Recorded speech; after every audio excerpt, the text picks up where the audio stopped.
Делаем с вами копию слоя.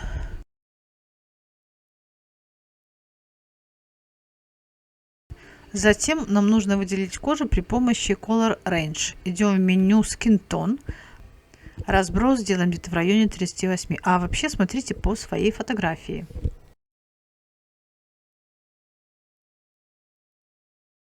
Затем мы идем в корректирующие слои и выбираем Solid Color. Это заливка цветом. И выбираем светлый оттенок кожи. И переводим в режим Soft Light. Это мягкий свет. Затем заходим в стиль слоя и корректируем при помощи ползунков.